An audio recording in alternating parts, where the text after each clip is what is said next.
In this video, we'll be diving into the incredible story of the Royal Air Force.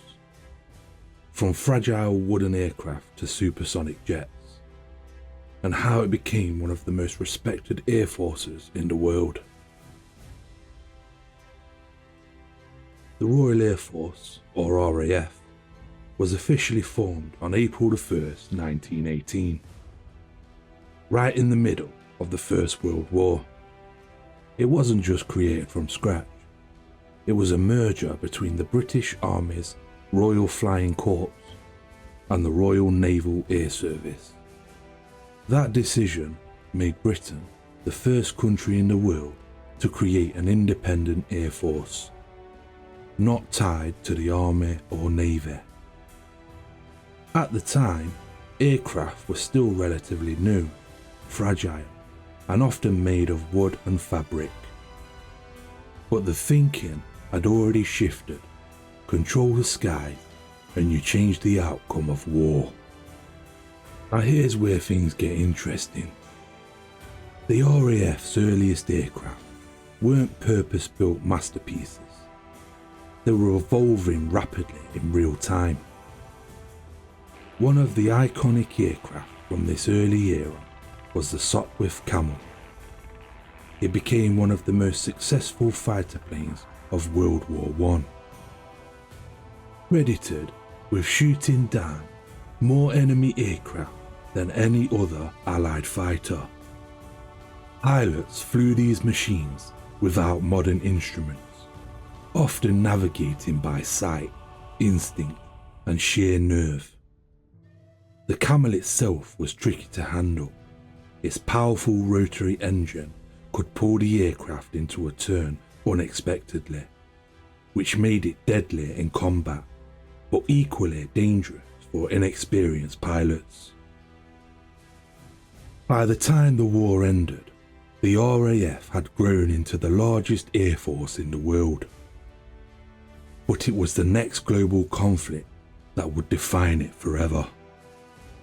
The Battle of Britain in 1940 was a turning point, not just for the RAF, but for the entire world. Nazi Germany attempted to gain air superiority over Britain as a precursor to invasion.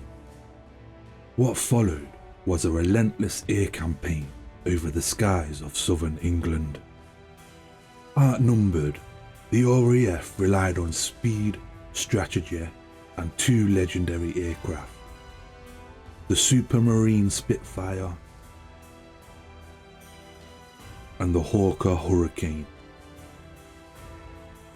The Hurricane actually accounted for more enemy kills, but the Spitfire became the icon: fast, agile, and instantly recognizable.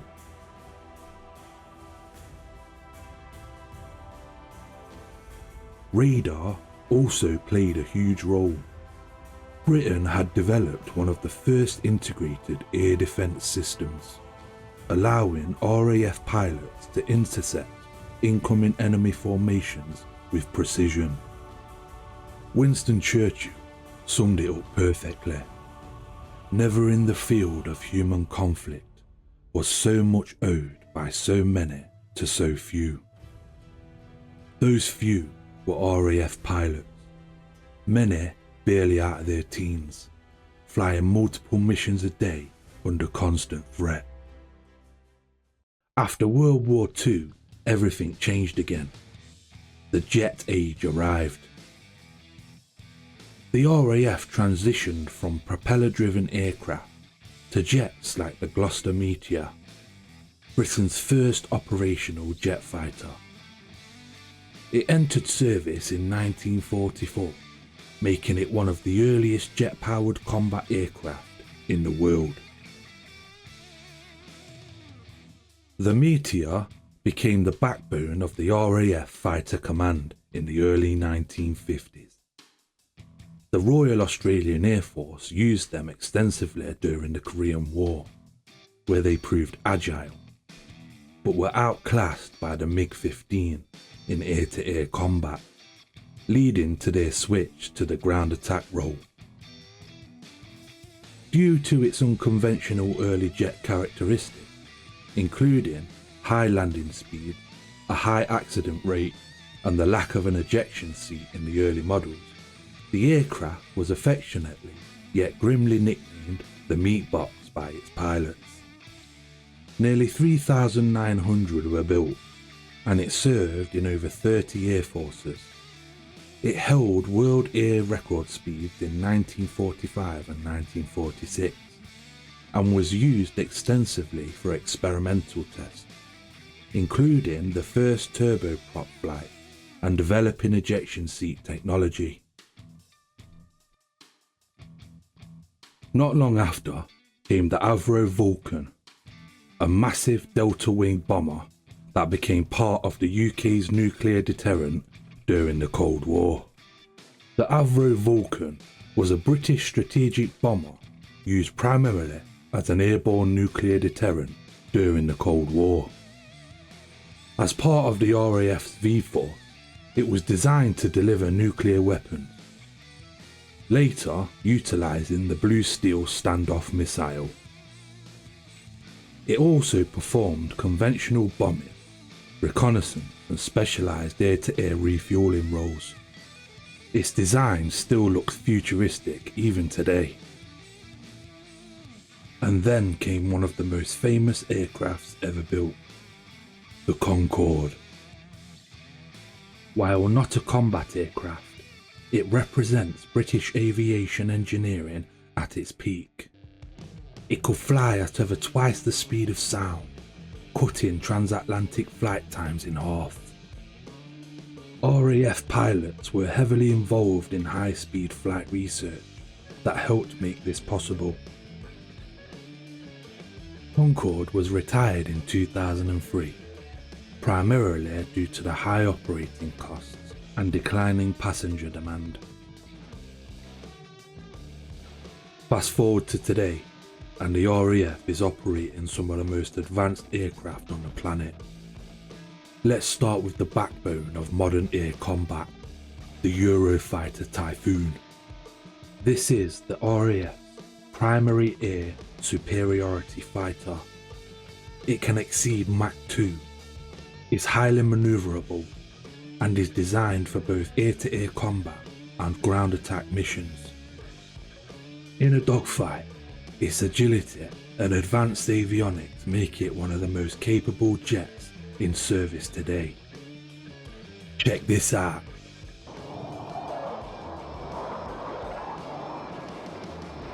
The Eurofighter Typhoon, a multi-role combat aircraft developed by the UK, Germany, Italy and Spain, was conceived in 1988, with its first prototype flight occurring on March 27, 1994. The aircraft was formally named Typhoon in 1998, with the Royal Air Force receiving its first production aircraft in December of 2003. The Typhoon saw its first combat action in 2011 with the RAF and Italian Air Force during the Libya intervention. Then there's the stealth. The Lockheed Martin F-35B Lightning II is a game changer. Operated jointly with the Royal Navy, this aircraft can take off from short runways and even vertically land on aircraft carriers. Its stealth capabilities allow it to operate in heavily defended airspace, often without being detected. The F-35B Lightning II was born from the US Joint Strike Fighter JSF program, winning the contract in 2001 with Lockheed Martin's X-35 prototype to create a stealthy, short takeoff vertical landing aircraft. The RAF and Royal Navy received their first aircraft in 2012, with the first UK-based jets arriving at RAF Marham on June 6, 2018. Here's something that really puts things into perspective. Modern RAF jets can cover distances in minutes that would have taken early pilots hours.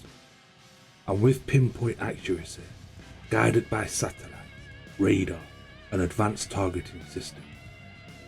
Yet despite all the technology, the core idea hasn't changed since 1918. Control the sky and you control the battlefield.